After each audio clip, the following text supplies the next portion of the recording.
আমেরিকাতে এই প্রথম আমি এত ভালো ইলিশ মাছ পেয়েছি। এর আগেও আমি অনেক ইলিশ কিনেছি, কিন্তু এবারের মতো এত ভালো আমি কোনোবারই পাইনি। মাছটা তোমরা দেখলেই বুঝতে পারবে। তো আমি অন্যবার না একটু বড় বড় সাইজের ইলিশ মাছ আনি, তো সেদিন এই মিডিয়াম সাইজেরটা পেয়েছিলাম।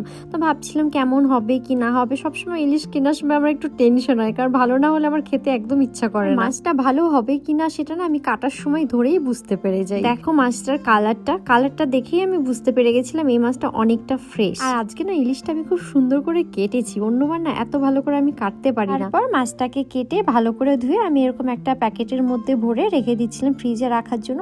আজকে যেহেতু আমার হাতে একটু টাইম ছিল, তাই ভাবছিলাম মাছটা কেটে রাখি, কারণ মাছ কাটতে আমার প্রচুর ঝামেলা লাগে। আর এই দুটো পিস রেখেছিলাম আমার জন্য, বাড়িতে যেহেতু একাই আছি তো ভাবলাম আজকে সর্ষে ইলিশ করবো, কিন্তু একটু অন্যভাবে। অন্য সময় আমি ইলিশ রান্না করলে যদি ফ্রেশ না মনে হয় তাহলে আমি আগে তেলে মাছটা দিয়ে তারপরে যা করার করি, কিন্তু আজকের মাছটা এতটাই ফ্রেশ ছিল ওই জন্য না আমার কাঁচা ইলিশের ঝোল খেতে ইচ্ছা করছিল। ওই জন্য প্রথমে আমি জলটাকে ফুটিয়েছি, নুন হলুদ কাঁচা লঙ্কা আর কালো জিরে ফোড়ন দিয়ে, তারপরে মাছটা দিয়েছিলাম, তারপরে দিয়েছিলাম সর্ষে বাটা। জানো তো এখন এখানে দেশি মাছ খাওয়া ছেড়ে দিয়েছি প্রায় বললেই চলে, কারণ মানে সেই মাছগুলোর কোনো স্বাদ গন্ধ আমি কিছুই পাই না, একমাত্র ইলিশটা ছাড়া। ওই জন্য এটাই মাঝে মাঝে আনা হয় আর এটাই খাওয়া হয়। এদিকে দেখো সর্ষে ইলিশ পুরো রেডি হয়ে গেছে।